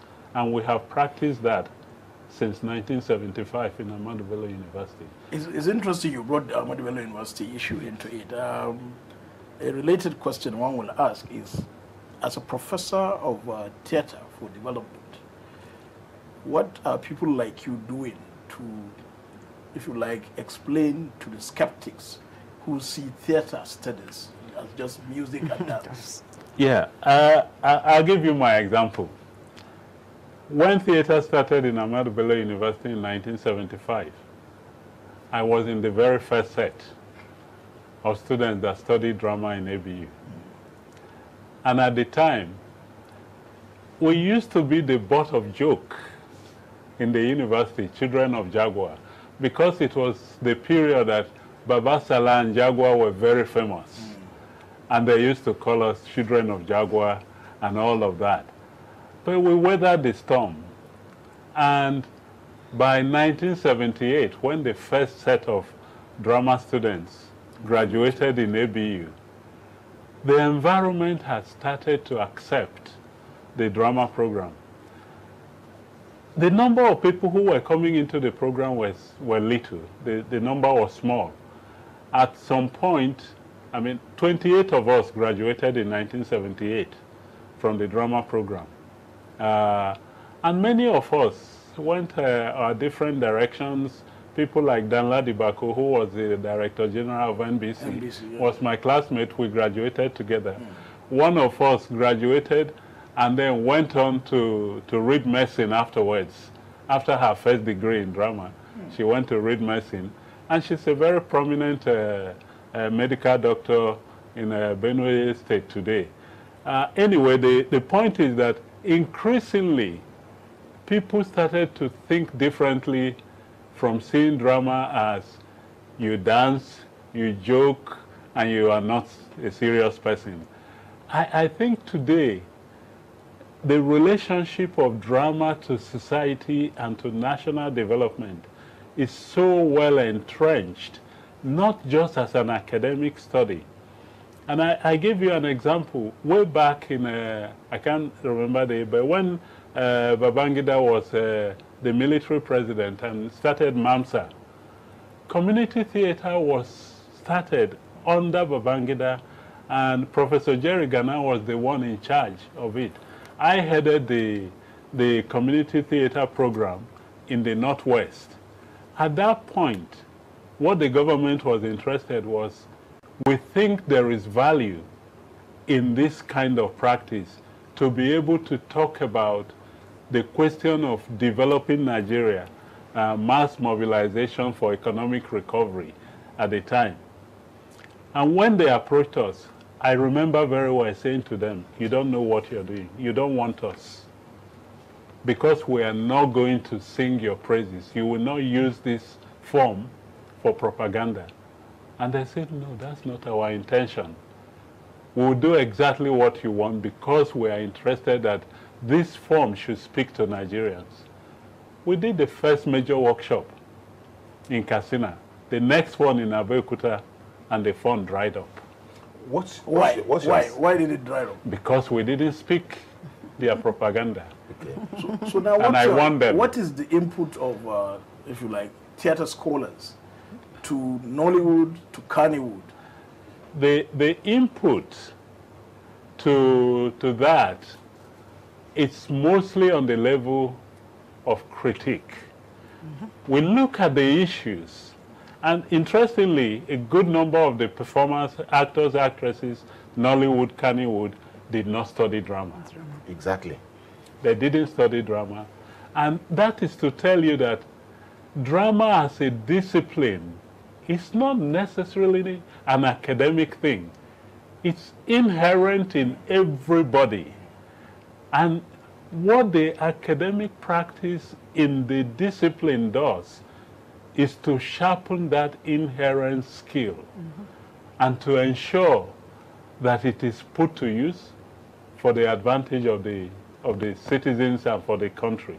And so our own role in Nollywood has been, this is a vibrant industry. We can give advice, we can offer criticism of what is not done right. I can tell you when Nollywood started, the pieces were so predictable. 2 minutes into the performance, you knew where it would end. And take 3, 4, 5 stories, the plot line was the same. And you knew they would end in a particular way. I think they are beginning to get out of that. Yes. Everybody is happy with the plot lines, the stories, and the suspense that is now being built into Nollywood movies. And I like the idea that Nigerians, by and large, are not watching foreign films like before. Why should we not watch our own? And I think that is a good development. Now, what's your assessment of the current engagement of dramatic and theatre arts in the prosecution of government campaigns and messages? And how do you think this can be deepened? Well, I have two perspectives to that. One is within the academic environment, a lot of people will say we are not doing our drama pieces for government propaganda or campaign. And therefore, in terms of simply saying, let your art promote the messages that government is putting out, a lot of people will resist that. However, if you take the ongoing campaign against corruption and you're saying this is a key area in which I need the advice of the academic environment on how to prosecute this war against corruption, can I or can the government work together with theater departments to discuss the issues, put the issues out? And I think the role that the theater program in different Nigerian universities should have in this respect is not simply saying what the government wants, but to take the key ideas and contents and generate debate and let Nigerians debate the issue, and let it also be a platform in which people can say, we like the idea that the government is fighting corruption, but perhaps we differ from the processes that they are using to execute that agenda. Theater can promote that debate.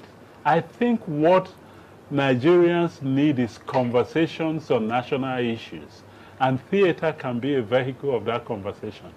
Okay, what form do you want it to be expressed? In the media or on stage? Both on stage, on media, and interestingly, I don't think anybody can run away from social media now. So the platforms are multiple. You have the stage, which is a live platform. You have the media, television, radio, and then social media. And I think all of these platforms have their advantages. And interestingly, on each one of them, you can have feedback, and immediate feedback for that matter. On stage, you can have feedback. On radio, you have phone-ins. And also, you have listener clubs, listener groups that can put all the ideas about what the episode has focused on, what they have learned, what they think should be different, what should change. And they can send it, and the next episode can address those issues.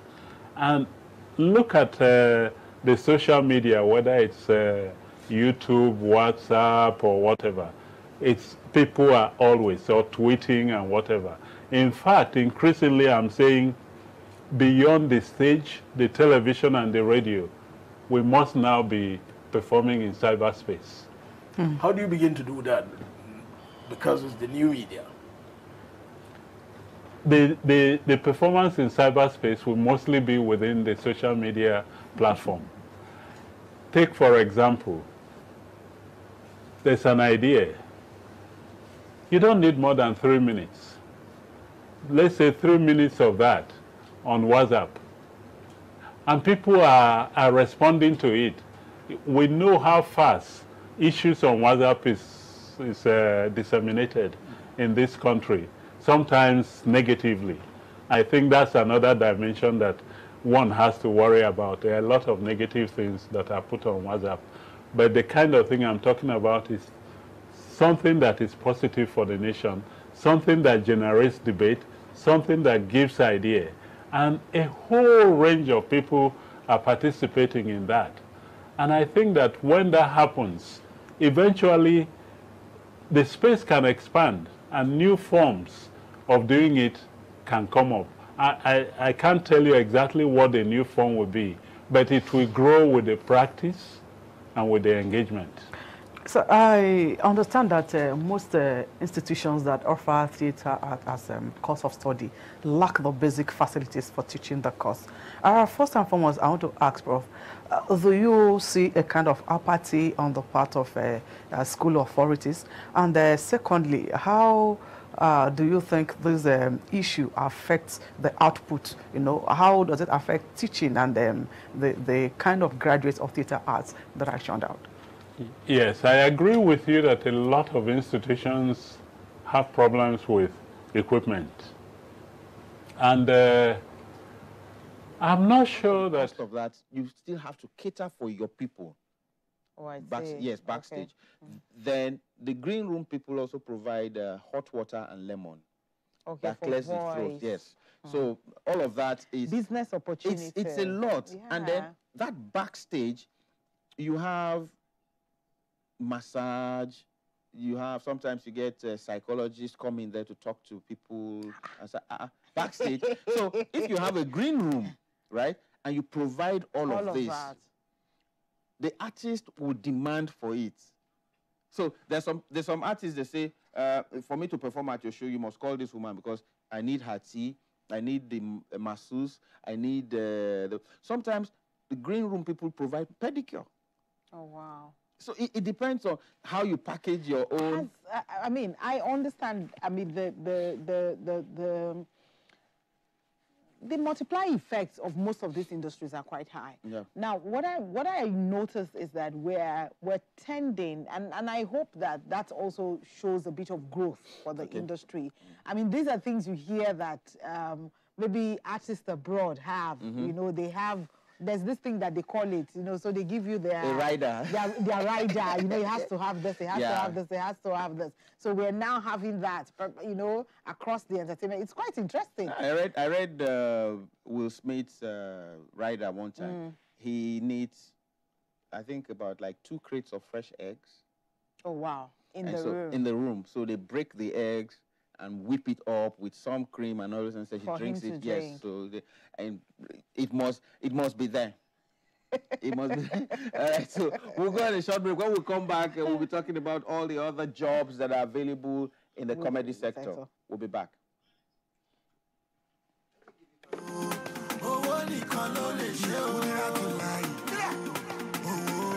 As a living thing, I wanna be on top of things. I wanna be doing things. I wanna be controlling things. I wanna be enterprising.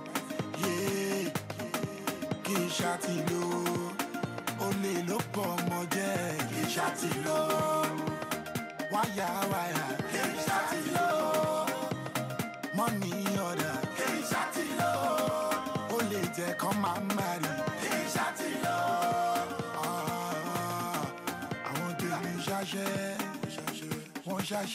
One sachet, l'oru moju. I want to be sachet, one sachet, life ojuko. Olesu, ole lagu, olesu ko mogugu, olesu, ole oru, olesu, ole okaku. Yeah, money no dey fall from heaven, so you know. God no go come down from heaven. Better say living thing. I wanna be on top of things. I wanna be doing things. I wanna be controlling things. I wanna be enterprising. Yeah, Kishatilo, Ole Lopo Moje, Kishatilo, Waya, Kishatilo, money order, Kishatilo, Ole Te come and marry, Kishatilo. Human being, we making money differently. I say human being, Ojo cool, Ojo see me. Today I'm a baby, Moshishe More. Thank God it's Friday. When you see me coming, make way. As a living thing, I wanna be on top of things. I wanna be doing things. I wanna be controlling things. I wanna be enterprising.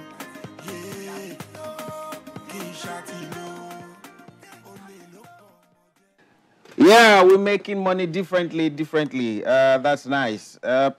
Kishatilo. You know, all right, so we're still talking about the job opportunities in the comedy sector. Yes, and our phone lines are open. So I think the phone lines are on the screen. Please call us 0705 0792427. It's on the screen there. So please call us and let's be part of this conversation. We're talking about the job opportunities. And I just wanted to reiterate that the whole idea of this is to show you that for each of the sectors, there are different things that you can bring to the table. So this whole idea of I'm looking for work, when they ask you what kind of work, you say any kind of work. Any kind of work is not work. You have to have a skill. So what's your skill? Are you a photographer? Are you a cameraman? Are you a graphics artist? Are you a script writer? Can you write? I mean, there must definitely be something. There must be a skill that you bring. So for us, we're trying to highlight for each sector, and that's what we're going to be doing. Take a sector, highlight all the different opportunities that are within that sector. It's for you to look for where you fit in and be able to find yourself something to do. Sure. I think we also have a lot more. I mean, we're talking about it now, of course. Comedians are celebs, you know what I mean? Yeah. So we talk about fashion industry. There are fashion designers that work with them. Most of them are also being used as brand ambassadors for a lot of fashion labels and all of that. So that also creates another opportunity. So there's also the space for fashion designers and then wardrobe managers. So if you're good with, styling things, putting things together, putting colors together, knowing how somebody should look. That's also an opportunity. And you can hone the skills by working with somebody or even working as an assistant to somebody. You hone the skills. And then, of course, we have the bookseller. So I know also that a lot of comedians, those that are sound, well, I know you collect a lot of books. Yep. So you're constantly buying and reading just to up your craft. And the thing is, the guys that supply these books need to know the kind of books that you want. So and the kind of book that you need. Okay, like Latana, for instance, they sell gospel books. So if you know a pastor as the books come, yes, you just call the pastor and say, these books are available. He comes and picks them up. If the person is into motivational speaking, as the books come, the same thing can happen. So if you're a bookseller, look for how... The other day, I saw some guy with a book, how to play the guitar. And I said, yes. And I said, you're reading the book. He said, oh, that he just got it, that nearly all the instrumentalists that he knows go to a particular place to buy the book. First Music or so they call it. Oh, wow. We have a caller from Abuja. Okay. Hello, Okocha. Eze Okocha from Abuja. Good morning.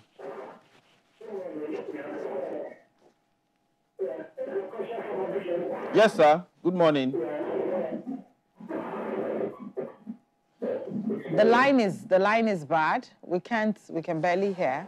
So please call us again. We can't hear you. All right. So most times those books help because there's no school for stand-up comedy. True. All right. But isn't that something somebody should be looking? Of course. Of course. So that's another opportunity. That's another opportunity. I mean, because I think that, okay, so you do this show, for example, where, upcoming young can come and try their hands. Spontaneity. You see how difficult it is. So they come to try their hands. And I think that that's even the basis already for a stand-up comedy, because then what didn't work? Do you understand? Become the classroom or an academic thesis to say this didn't work. And then, of course, I think we need to begin to, document some of these journeys. Because the same way you said it, like the Baba Salahs of those days, the Baba Suways of those days, they're actually being phased out. Yeah. Now we're speaking more English, which is not really...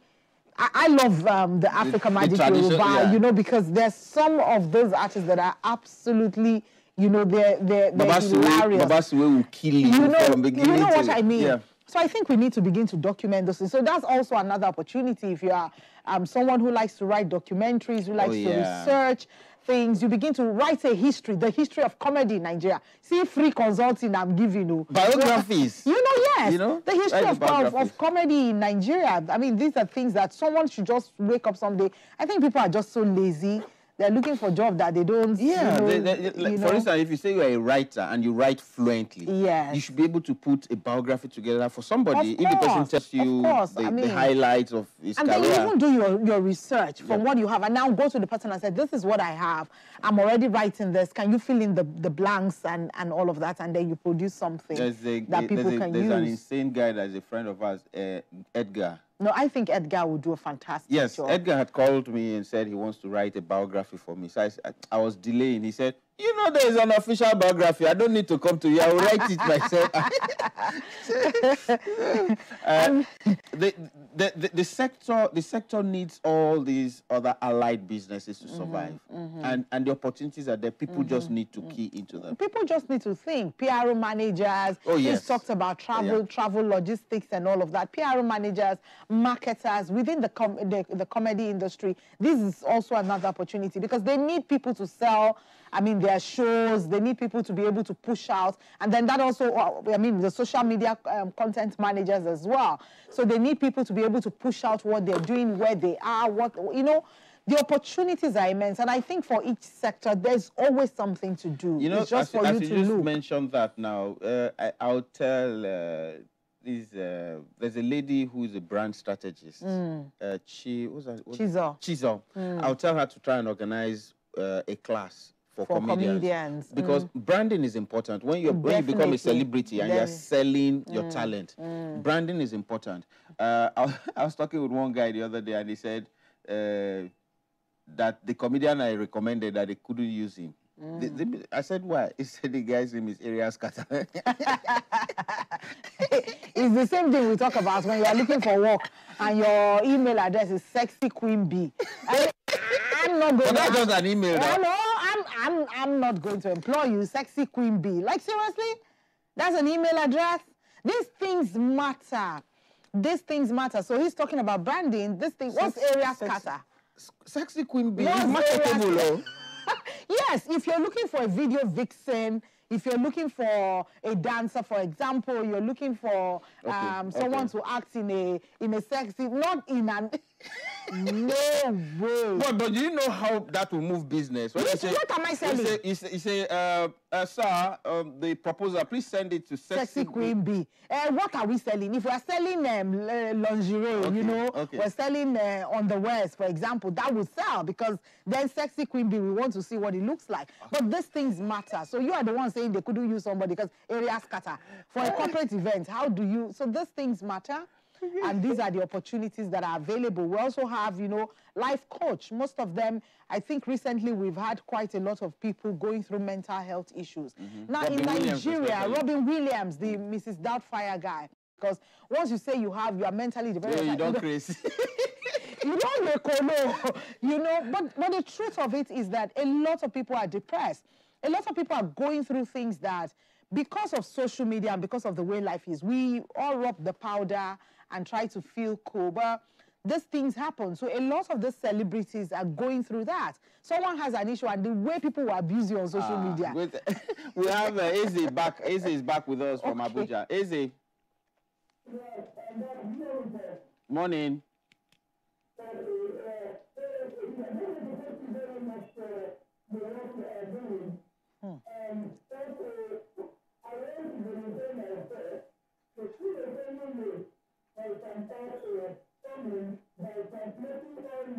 Can you hear him?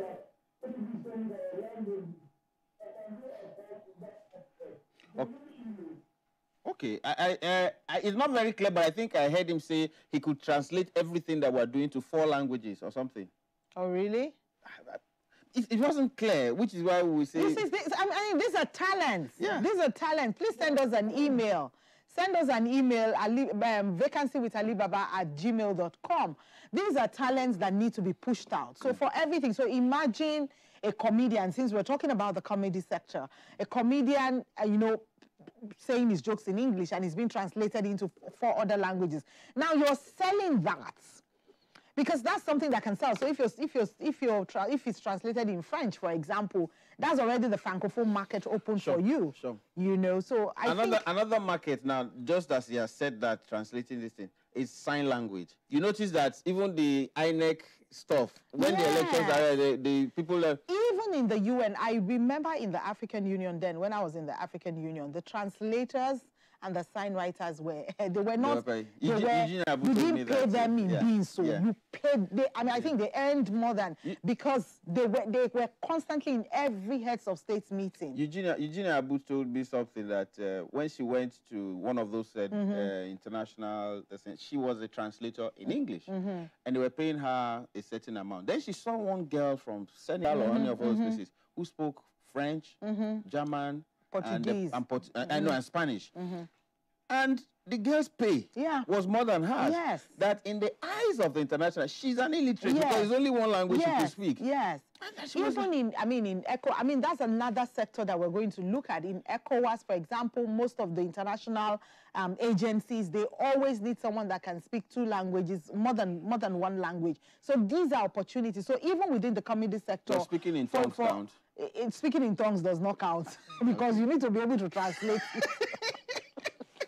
You need to be able to translate it. So these are opportunities. And again, we talked about life coach. So most of these people, it's not in these days that everybody is a life coach. Someone that can actually deal with the issues and be able to deal with people and the industry or the sector that they find themselves. We have a comedian calling. MC Lucky from Asaba. Okay.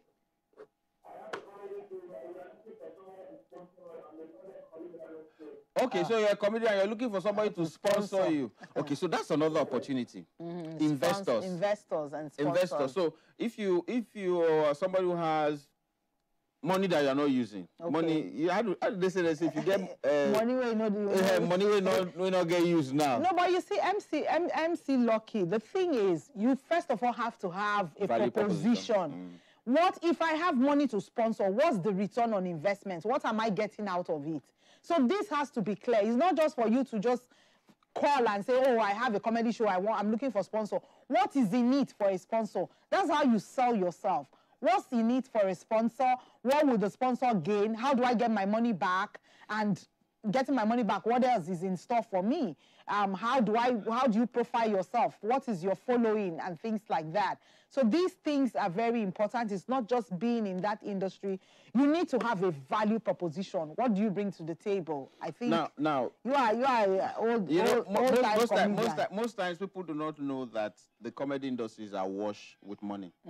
They don't know that the comedy industries are awash with money. I remember when I started. By 1996, I made my first 1.6 million naira from Guinness. At the time, we did a launch of Satzenbrau, and we toured the whole of Nigeria. When I presented the bank draft at that time to Mommy Mary, she was in Citizens. When I presented, she was like, "You don't date thief." Well, and you know, 419 was raining at that time. You don't date thief. She was like, which work did you do? What work did you do? How? And I said, no, I'm a stand-up comedian. And even now, when you hear the kind of money that some comedians make on a regular basis, Mondays to Fridays, and then Saturdays, all through Sunday, there are lawyers that can't make them that kind of money.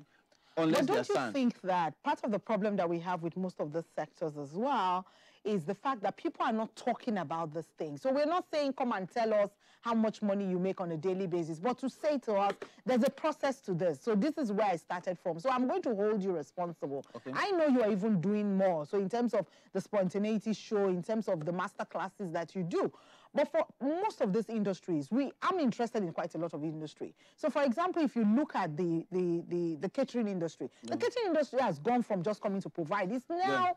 There's so much ferocity around it. You know what I mean? I mean, there are classes and classes and classes. Some people do just a father. You know what I mean? There are classes and classes of it. So it's the same thing with comedy, that there are classes of it. And perhaps I am always concerned about the fact that most of the art and craft are dying away. That we're not recording these things. We're not recording the successes. We're not recording the challenges. So that younger people that are coming out and saying, oh, you are telling me there's opportunities, or there are opportunities within the comedy sector. But I want to see the successes. I want to see a DVD seller or an audio CD seller of a comedy show. Because I remember this guy, Okwa Williams. Yes, true. I used to look for, you know, part 1, part 2. I'll be going on that audio left that side. Have you gotten the second one? But I think that's also gradually faded away. Well, the thing is, social media, online platforms has taken a lot of that away. So, okay. And then the final thing that we just say is that there are event planners, there are lawyers, there are accountants, insurance. There are people who are in insurance need to insure most of the vehicles that these artists drive. And they drive very expensive vehicles. Money managers, these are needed. And then CSR. A lot of comedians are taking part in CSR. And so CSR, people like you, people don't know how much we make in this industry. That's why philanthropy and also they need to be properly organized. We thank you so much for joining us. We've talked about music. We've talked about movies. Today we dealt with comedy. Tomorrow we'll be talking, next week we'll be talking about another sector of entertainment. Till then, have a beautiful week. Yep. Enjoy your week, and please stay with us on our online and social media platforms, and send us an email if you want to vacancywithalibaba@gmail.com, or you follow us on Instagram, vacancywithalibaba as well. See you next week.